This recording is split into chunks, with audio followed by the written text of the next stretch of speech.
Assalamualaikum warahmatullahi wabarakatuh.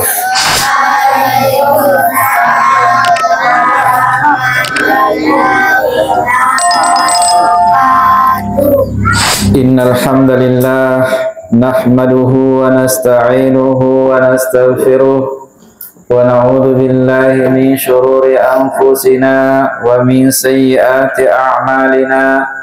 Man yahdihillahu fala mudilla lahu wa man yudlilhu fala hadiya lahu. Ashhadu an la ilaha illallah wahdahu la syarika lah wa ashhadu anna Muhammadan abduhu wa rasuluh. Ya ayyuhalladzina amanu taqullaha haqqa tuqatih wa la tamutunna illa wa antum muslimun. Ya ayyuhan nasu taqu rabbakumul ladzi khalaqakum min nafsin wahidah wa khalaqa minha zawjaha wa bassa minhuma rijalan katsiran wa nisaa'a wattaqullaha alladzi tasaaluna bihi wal arham innallaha kana 'alaikum raqiba. Ya ayyuhalladzina amanu taqullaha wa qulu qawlan sadida yuslih lakum a'malakum wa yaghfir lakum dhunubakum wa may yuti'illaha wa rasulahu faqad faza fawzan 'azima. Amma ba'd, fa inna asdaqal hadithi kitabullah wa khairal hadithi hadi Muhammadin sallallahu alaihi wasallam wa syarrul umuri muhdatsatuha fa inna kulla muhdatsatin bid'ah wa kulla bid'atin dhalalah wa kulla dhalalatin finnar. Alhamdulillah, senantiasa kita panjatkan puja dan puji syukur kita kehadirat Allah Subhanahu wa taala, di mana Allah Subhanahu wa taala dengan berbagai rahmat dan karunia-Nya, dengan berbagai macam nikmat demi nikmat-Nya, Allah Subhanahu wa taala menganugerahkan kepada kita di malam hari yang indah ini, yaitu nikmat dari nikmat-nikmat khusus yang Allah Subhanahu wa taala berikan kepada kita seluruhnya. Nikmat ini adalah nikmat yang terbesar, nikmat yang teragung dari Allah Subhanahu wa taala, berupa nikmat kesehatan, nikmat waktu luang, nikmat hidayah yang dengannya kita bisa berkumpul bersama di tempat ini dalam rangka kita mempelajari agama Allah Subhanahu wa taala. Baik adik-adikku sekalian, di malam hari ini kita akan melanjutkan pelajaran kita, yaitu Sirah Nabawiyah, kisah hidup perjalanan Nabi sallallahu alaihi wasallam yang teramat indah, yang teramat agung, yang paling pantas untuk kita pelajari, yang dengannya kita bisa menjadikan tauladan kita dengan sebenar-benarnya pengikutan kepadanya. Dan kita sudah masuk pada pembahasan peristiwa Isra dan Mi'raj. Maka setelah Allah Subhanahu wa taala menampakkan pendahuluan dari ayat-ayat tanda-tanda kebesaran Allah Subhanahu wa taala kepada orang-orang musyrik, yaitu Allah Subhanahu wa taala berikan kepada Nabi sallallahu alaihi wasallam sebuah mukjizat yang sangat agung berupa terbelahnya bulan. Maka ini adalah sebagai pendahuluan untuk mereka bisa mudah memahami perkara yang lebih besar, yang lebih hebat selanjutnya, yaitu peristiwa Isra dan Mi'rajnya Nabi sallallahu alaihi wasallam. Baik adik-adikku sekalian, apa itu Isra dan apa itu Mi'raj? Isra adalah perjalanan Nabi sallallahu alaihi wasallam di waktu malam hari dari Masjidil Haram ke Masjidil Aqsa, atau dari Makkah Al-Mukarramah ke Baitul Maqdis, yaitu Palestina, yang dijajah oleh orang-orang busuk di saat ini, dijajah oleh Yahudi, mayat-mayat yang berjalan Mereka itu orang-orang Yahudi itu ibarat mayat yang berjalan.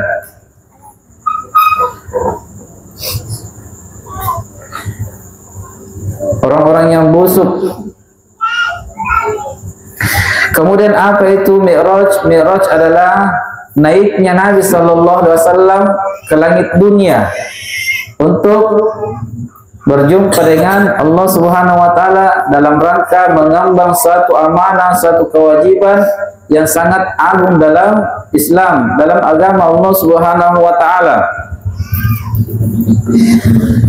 Dan naiknya Nabi Sallallahu Alaihi Wasallam ke langit dunia ini bersama dengan jasad beliau, ruh dengan jasadnya Nabi Sallallahu Alaihi Wasallam. Jadi jangan ada yang membayangkan sebagaimana akidah-akidah orang-orang yang sesat yang berusaha menghancurkan Islam dari akidah-akidah sesat mereka. Di antara mereka ada yang membuat film-film ruhnya bisa keluar gentayangan, bisa balas dendam. Kalau memang bisa, ada yang bisa seperti itu, sudah lama hancur itu Yahudi. Kita keluarkan ruh kita, kemudian ke sana, bunuhi mereka semua. Ini adalah akidah yang sesat. Tidak pernah ada dalam Islam pengajaran bahwasanya seorang manusia itu bisa dikasih keluar ruhnya, kemudian dikasih masuk lagi. Kalau keluar, tidak akan bisa lagi masuk. Itu namanya mati. Jadi Nabi Sallallahu Alaihi Wasallam naik ke langit dengan ruh dan jasadnya, bukan ruhnya saja. Baik, adik-adik sekalian, hal ini Allah Subhanahu Wa Taala ceritakan dalam surah Al-Isra ayat 1. Allah Subhanahu Wa Taala berfirman, Subhanalladzi asra bi'abdihi lailan minal masjidil harami ilal masjidil aqsa. Maha suci Allah Subhanahu Wa Taala yang telah memperjalan malamkan hambanya, yakni Nabi kita Muhammad Sallallahu Alaihi Wasallam, dari Masjidil Haram ke Masjidil Al-Aqsa, alladzi barakna haulahu linuriyahu min ayatina, yang kami berkahi di sekelilingnya agar menjadi ayat-ayat, tanda-tanda, agar kami memperlihatkan tanda-tanda kebesaran kami kepadanya. Innahu huwas sami'ul basir. Sesungguhnya Allah Subhanahu Wa Taala Maha mendengar lagi Maha melihat. Baik, mengenai kisah ini dari Isra Mi'rajnya Nabi Sallallahu Alaihi Wasallam, tentang rinciannya diringkas dari berbagai macam riwayat-riwayat yang sahih, yaitu bahwasanya Jibril alaihissalam mendatangi Nabi Sallallahu Alaihi Wasallam, datang kepada Nabi Sallallahu Alaihi Wasallam dengan membawa kendaraan yang bernama Buraq. Jadi kendaraan ini bukan mobil, bukan juga pesawat, tetapi dia adalah hewan tunggangan. Karena di zaman itu kalau dikatakan kendaraan, jangan berpikir alat teknologi, karena belum ada. Kalau dikatakan kendaraan, tiada lain yang dimaksud adalah binatang tunggangan. Namun dia besarnya lebih besar dari keledai dan lebih kecil dari bigol, peranakan antara kuda dan bigol. Dan kecepatan kendaraan ini, hewan ini, itu melampaui semua kecepatan teknologi yang ada sekarang. Sekali melangkah sejauh mata memandang. Tak ada satupun kendaraan di dunia ini yang mampu menyaingi kecepatan kendaraan Nabi SAW ini. Sekali melangkah sudah tidak kelihatan lagi. Kemudian Nabi SAW pun dari Masjidil Haram, beliau pun berangkat dengan kendaraan ini, dengan Buraq ini, ke Masjidil Aqsa bersama Jibril alaihissalam. Maka sesampainya Nabi Sallallahu Alaihi Wasallam di Masjidil Aqsa, Nabi Sallallahu Alaihi Wasallam pun ikatkan kendaraannya di pintu-pintu Masjid Al-Aqsa, di tempat para nabi mengikat kendaraan mereka. Kemudian Nabi Sallallahu Alaihi Wasallam pun masuk ke dalam masjid, mengerjakan sholat 2 rakaat. Beliau pun mengimami para nabi-nabi Allah Subhanahu wa taala. Lalu setelah itu datanglah Jibril alaihissalam kepada Nabi sallallahu alaihi wasallam dengan membawa 2 bejana. Yang satu bejana berisi khamar, yaitu minuman keras. Yang satunya lagi berisi susu. Jibril alaihissalam pun menawarkan kepada Nabi sallallahu alaihi wasallam agar Nabi memilih salah satu dari 2 bejana tersebut. Maka Nabi sallallahu alaihi wasallam pun memilih bejana yang berisi susu. Maka Jibril alaihissalam pun berkata kepada Nabi sallallahu alaihi wasallam, sungguh engkau telah memilih sesuatu yang fitrah untuk umatmu. Andai kata engkau memilih bejana yang berisi khamar ini, maka sesatlah seluruh umatmu, kata Jibril alaihissalam. Lalu kemudian Jibril alaihissalam pun membawa Nabi sallallahu alaihi wasallam dari Masjid Al-Aqsa ini naik ke langit dunia, naik ke langit pertama. Sesampainya di atas, Jibril alaihissalam pun berkata kepada penjaga pintu langit, meminta untuk dibukakan pintu langit untuk Nabi sallallahu alaihi wasallam. Maka dibukalah pintu langit. Nabi sallallahu alaihi wasallam pun naik, kemudian beliau pun berjumpa dengan Adam alaihissalam yang merupakan bapak dari seluruh manusia. Kemudian diceritakan bahwa di sisi kanannya Adam alaihissalam, apabila beliau memandang ke sebelah kanan, maka Adam alaihissalam pun tertawa gembira karena di sebelah kanan tersebut terdapat ruh-ruh yang berbahagia yang akan masuk ke dalam surga Allah Subhanahu wa taala kelak. Dan apabila beliau menoleh ke sebelah kirinya, beliau pun menangis sedih karena yang berada di sebelah kiri beliau terdapat ruh-ruh yang celaka yang akan masuk ke dalam neraka Allah wal-iyadu billah. Lalu setelah itu Jibril alaihissalam pun membawa Nabi sallallahu alaihi wasallam naik ke langit selanjutnya, langit kedua. Maka sesampainya di atas, Jibril alaihissalam pun meminta kepada penjaga pintu langit untuk dibukakan pintu untuk Nabi sallallahu alaihi wasallam. Maka dibukalah pintu langit. Nabi sallallahu alaihi wasallam pun menjumpai saudaranya dari kalangan para nabi-nabi Allah Subhanahu wa taala yang terdahulu. Nabi menjumpai Nabi Yahya bin Zakaria alaihissalam dan Nabi Isa bin Maryam alaihissalam. Kemudian Nabi sallallahu alaihi wasallam pun mengucapkan salam kepada mereka. Mereka pun menjawab salam Nabi sallallahu alaihi wasallam, menyambut Nabi sallallahu alaihi wasallam dan mengakui kenabiannya Nabi kita Muhammad sallallahu alaihi wasallam. Kemudian seterusnya Jibril alaihissalam pun membawa Nabi sallallahu alaihi wasallam ke langit ketiga.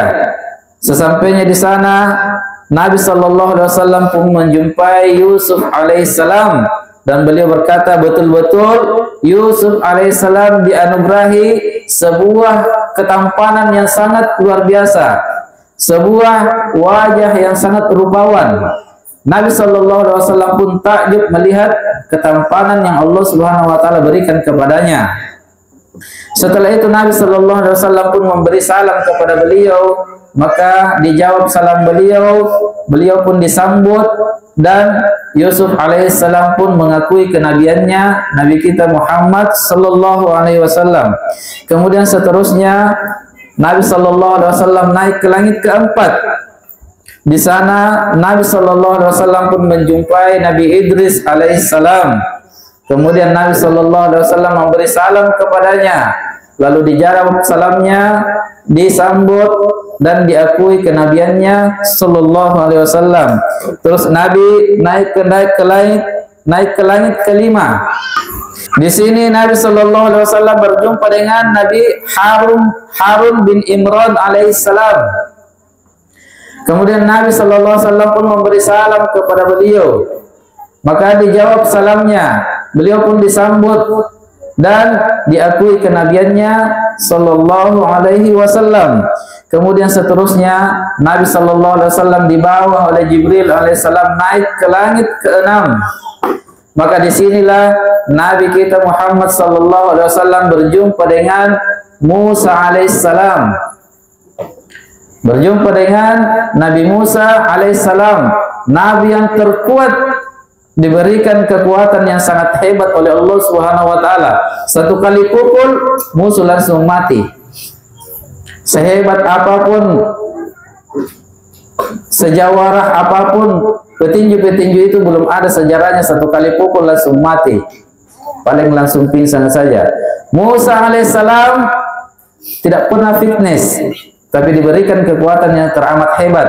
Satu kali pukul musuh langsung mati.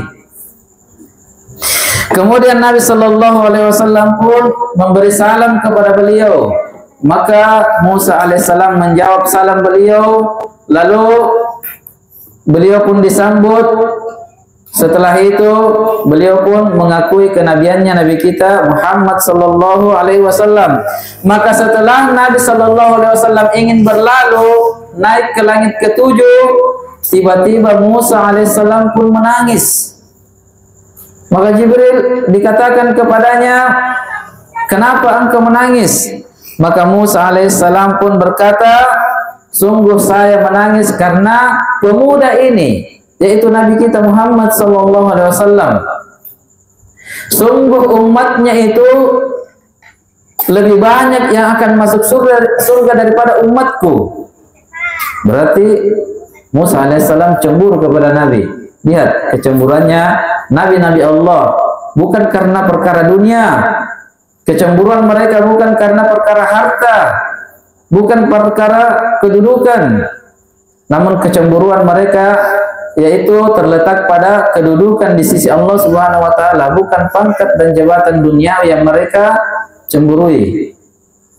Padahal umatnya Nabi Musa alaihissalam sangat banyak, sangat banyak. Namun tetap saja umatnya Nabi kita Muhammad Sallallahu Alaihi Wasallam itu lebih banyak melampaui umatnya Nabi Musa yang akan masuk ke dalam surga insyaallah taala, dan semoga kita seluruhnya termasuk di dalamnya. Allahumma amin. Kemudian setelah itu Jibril alaihissalam pun mengajak Nabi Sallallahu Alaihi Wasallam untuk naik ke langit yang ketujuh, langit yang terakhir. Karena langit itu hanya ada 7 tingkatan, 7 lapis. Naiklah beliau ke langit yang terakhir. Disinilah Nabi Sallallahu Alaihi Wasallam berjumpa dengan Khalilullah. Siapa Khalilullah?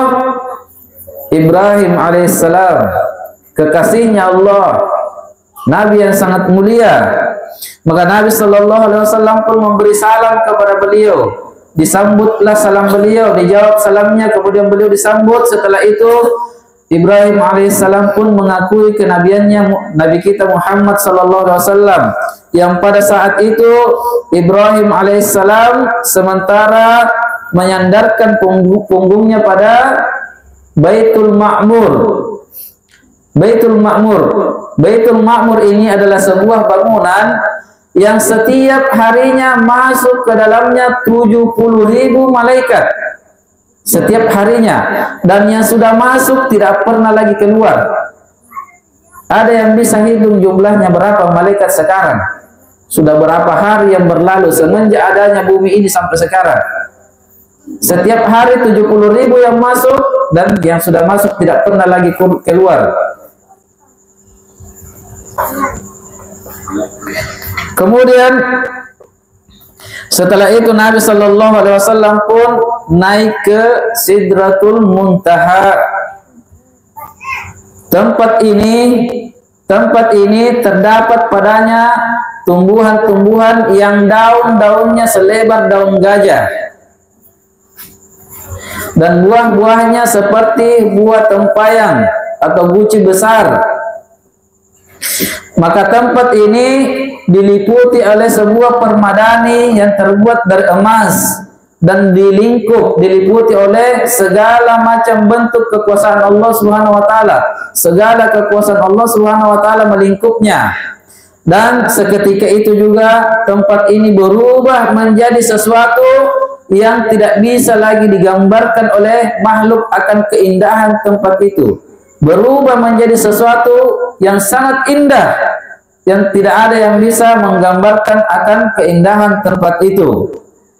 Maka Nabi Shallallahu Alaihi Wasallam pun naik menuju Zat yang Maha Kuasa, Allah Jalla Jalaluh. Nabi Shallallahu Alaihi Wasallam pun naik untuk berjumpa dengan Allah Jalla Jalaluh. Kemudian Nabi Shallallahu Alaihi Wasallam terus dekat dan terus mendekat hingga jarak beliau sejarak 2 busur panah atau lebih dekat lagi. Maka setelah itu Allah Subhanahu Wa Taala pun mewahyukan kepada Nabi Shallallahu Alaihi Wasallam. Allah Subhanahu Wa Taala mewajibkan kepada Nabi Shallallahu Alaihi Wasallam beserta seluruh umatnya untuk mengerjakan sholat 50 kali dalam sehari semalam. Kewajiban pertama yang Allah Subhanahu Wa Taala bebankan kepada Nabi Shallallahu Alaihi Wasallam adalah 50 kali sehari dan semalam. Maka setelah Nabi Shallallahu Alaihi Wasallam menerima perintah ini, kewajiban ini, Nabi Shallallahu Alaihi Wasallam pun tidak komentar. Nabi pun kembali. Maka setelah itu Nabi Shallallahu Alaihi Wasallam berpapasan lagi dengan Nabi Musa alaihissalam. Maka segera Musa alaihissalam bertanya kepada Nabi Shallallahu Alaihi Wasallam, apa yang diperintahkan oleh Rabbmu kepadamu? Apa yang diwajibkannya kepadamu? Maka Nabi Shallallahu Alaihi Wasallam pun menjelaskannya bahwa Allah Subhanahu Wa Taala mewajibkan untuknya dengan seluruh umatnya untuk melaksanakan sholat 50 kali dalam sehari dan semalam. Maka Musa alaihissalam pun mengisyaratkan, menasihati Nabi Shallallahu Alaihi Wasallam agar beliau mau kembali kepada Allah, memohon kepada Allah agar diringankan. Karena Musa mengatakan, sungguh umatmu tidak akan sanggup melaksanakannya. Musa tahu betul karena dia sudah pengalaman. Beliau hidup lebih duluan dibanding Nabi Shallallahu Alaihi Wasallam. Umatmu tidak akan mampu melaksanakannya. Maka Nabi Shallallahu Alaihi Wasallam pun menoleh kepada Jibril alaihissalam. Maka Jibril alaihissalam pun memberikan isyarat kepada Nabi Shallallahu Alaihi Wasallam bahwa apa yang dikatakan oleh Musa alaihissalam itu adalah benar. Lalu Nabi Shallallahu Alaihi Wasallam pun kembali naik berjumpa dengan Allah Subhanahu Wa Taala. Nabi mohon keringanan untuk beliau beserta umatnya. Maka Allah Subhanahu Wa Taala pun menerima permohonan beliau. Maka dikurangilah kewajiban itu dengan 10 kali. Dikurangi 10 kali, berarti sisa 40 kali. Kemudian Nabi Shallallahu Alaihi Wasallam pun kembali hingga berjumpa lagi dengan Musa alaihissalam. Musa bertanya, bagaimana hasilnya? Nabi Shallallahu Alaihi Wasallam pun ceritakan bahwa Allah Subhanahu Wa Taala potong 10 kali. Jadi sisa 40 kali dalam sehari semalam. Kembali Musa alaihissalam mengatakan, kembali lagi meminta keringanan. Sungguh umatmu tak akan sanggup melaksanakannya. Hingga Nabi Shallallahu Alaihi Wasallam terus melakukan mondar-mandir, naik turun antara Musa alaihissalam dengan Allah Subhanahu Wa Taala. Hingga Allah Subhanahu Wa Taala menetapkan kepada Nabi Shallallahu Alaihi Wasallam kewajiban sholat hanya 5 kali dalam sehari dan semalam.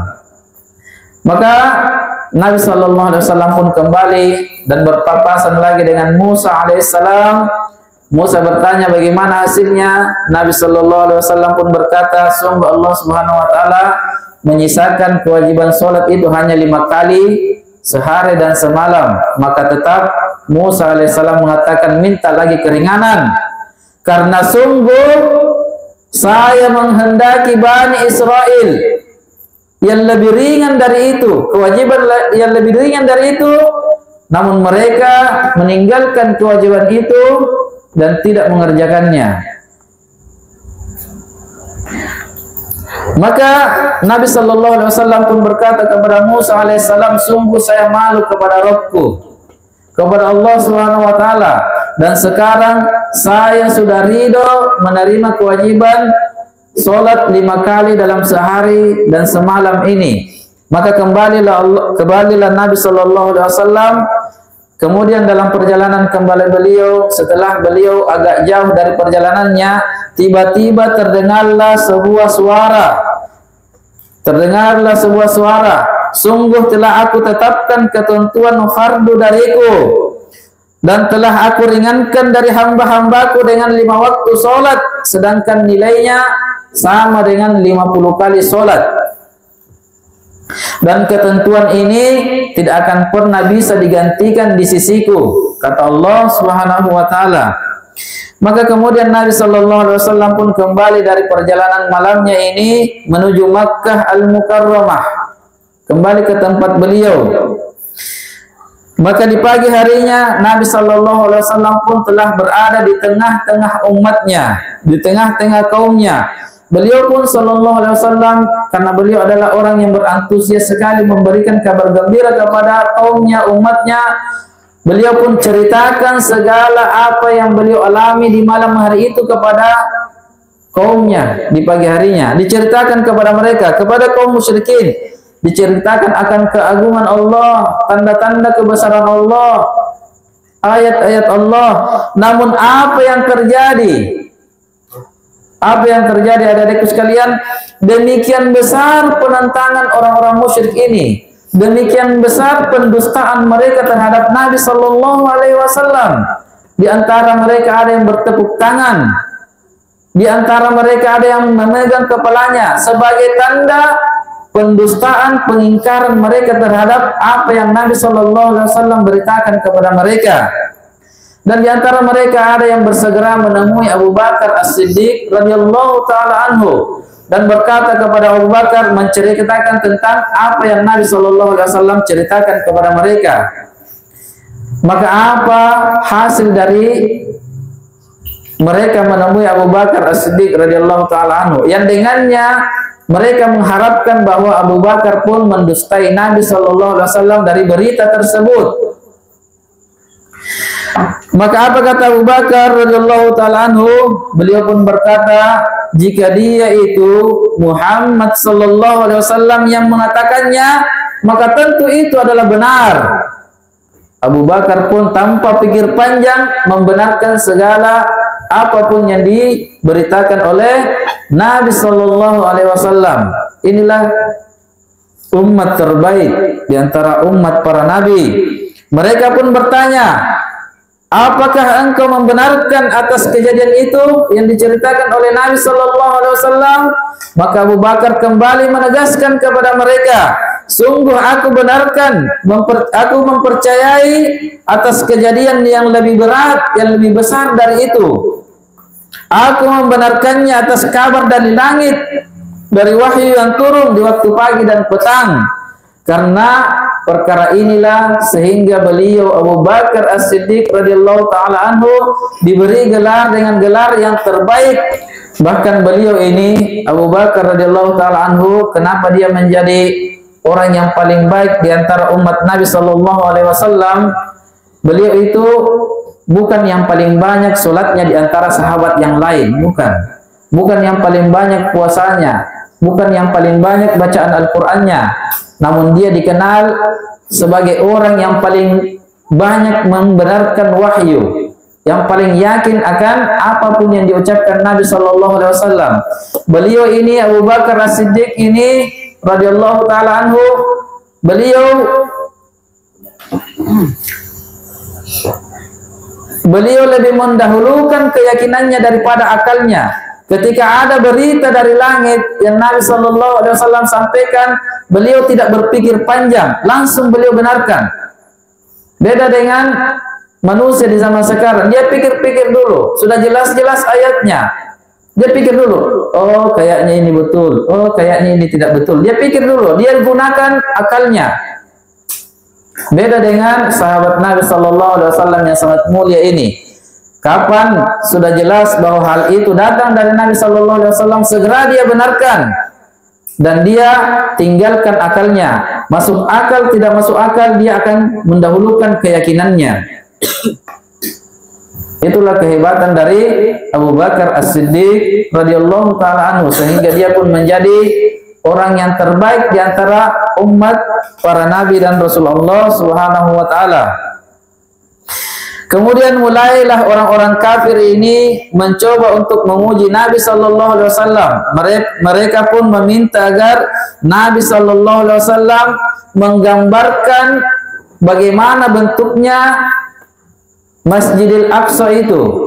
Mereka kan belum percaya kepada Nabi Sallallahu Alaihi Wasallam karena mereka orang-orang musyrik Quraisy itu tahu betul bahwa Nabi Sallallahu Alaihi Wasallam belum pernah mendatangi Masjidil Aqsa, belum pernah berangkat ke Palestina sebelum kejadian Isra Mi'raj ini. Mereka ingin menguji Nabi Sallallahu Alaihi Wasallam, apakah betul-betul Nabi dari sana atau tidak. Maka ketika itu Allah Subhanahu wa taala pun memperlihatkan kepada Nabi sallallahu alaihi wasallam tentang bagaimana gambaran Masjidil Aqsa atau Baitul Maqdis ketika itu, dan beliau pun Nabi sallallahu alaihi wasallam dapat melihat dengan jelas bagaimana gambarannya. Beliau pun sallallahu alaihi wasallam mulai menjelaskan kepada mereka orang-orang musyrik Quraisy itu alamat-alamatnya, dari pintu-pintunya, lorong-lorongnya, taman-tamannya, keadaan-keadaannya. Nabi Sallallahu Alaihi Wasallam jelaskan dengan detail kepada orang-orang musyrik itu. Maka seketika itu pun mereka mengatakan, adapun yang disampaikan oleh Nabi Sallallahu Alaihi Wasallam sungguh itu telah benar. Apa yang diucapkannya tentang keadaan Masjidil Aqsa Palestina itu adalah benar.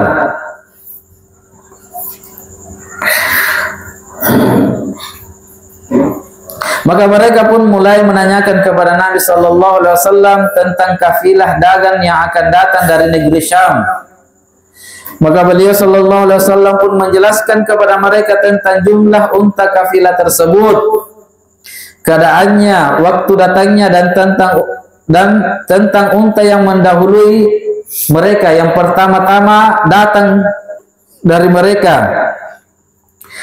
Dan setelah kafilah dagang itu tiba, kenyataan apa yang Nabi Sallallahu Alaihi Wasallam sampaikan kepada mereka betul-betul persis sebagaimana apa yang Nabi Sallallahu Alaihi Wasallam telah jelaskan kepada mereka. Namun tetap saja orang-orang musyrik itu, karena mereka adalah orang-orang yang hatinya itu keras, lebih keras dari batu. Bagaimanapun hebatnya penjelasan Nabi Sallallahu Alaihi Wasallam, bagaimanapun benarnya Nabi Sallallahu Alaihi Wasallam dari ucapannya, tetap mereka tidak mau terima. Seperti inilah seseorang kalau hatinya sudah mengeras seperti batu, dia tidak bisa lagi melihat kebesaran dan kekuasaan Allah Subhanahu Wa Taala. Bagaimanapun hebatnya ayat-ayat Allah Subhanahu Wa Taala itu datang kepada mereka.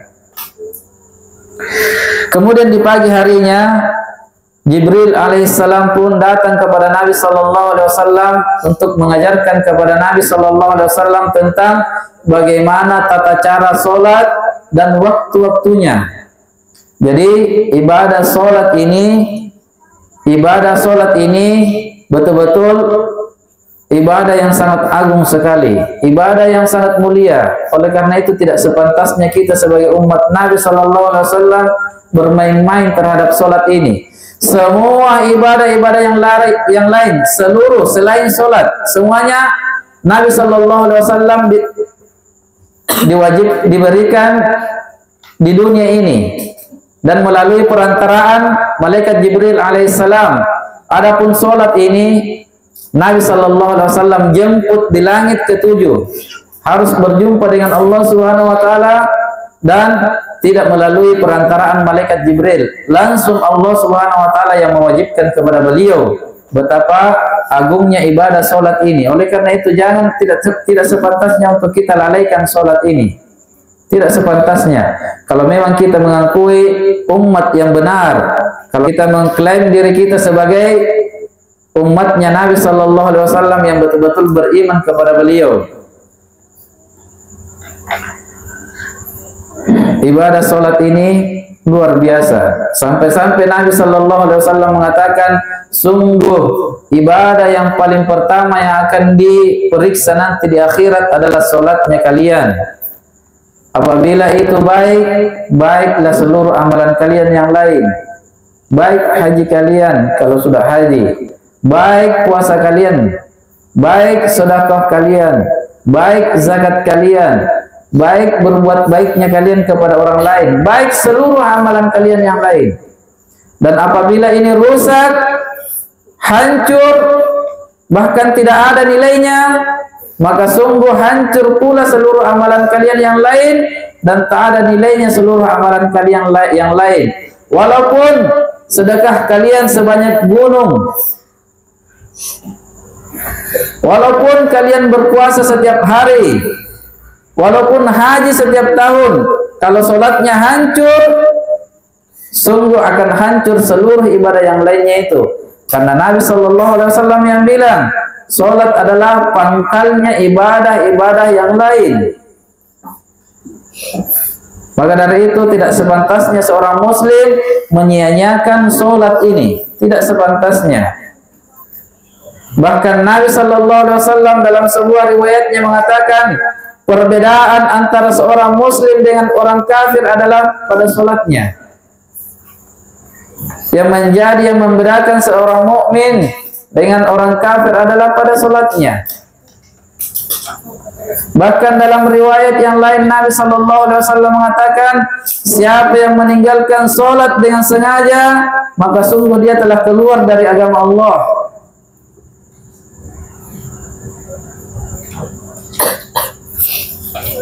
Ini semua datang dari Nabi SAW. Oleh karena itu tidak pantas untuk kita sia-siakan sholat ini. Ini adalah kewajiban yang Nabi SAW harus jemput dari atas langit. Bukan Jibril yang turun. Allah tidak memerintahkan malaikat manapun untuk turun menyampaikan kewajiban-kewajiban ini kepada Nabi SAW.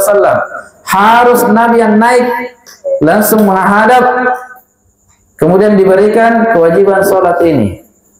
Ini adalah ibadah yang sangat agung. Ini adalah ibadah yang sangat besar. Rukun kedua dalam Islam. Kapan ini tidak ditunaikan, tidak akan sempurna keislaman kita. Rukun kedua dalam Islam setelah syahadat la ilaha illallah Muhammadur Rasulullah. Baik adik-adikku sekalian, hanya itu yang bisa kami sampaikan di malam hari ini. Semoga bermanfaat dan semoga Allah Subhanahu wa taala senantiasa menambah untuk kita ilmunya, hidayahnya, untuk kita bisa senantiasa berjalan di atas jalan yang Allah Subhanahu wa taala ridhoi sampai kita kembali kepadanya. Subhanallahumma wa bihamdik, asyhadu an la ilaha illa anta, astaghfiruka wa atubu ilaik. Wassalamualaikum warahmatullahi wabarakatuh.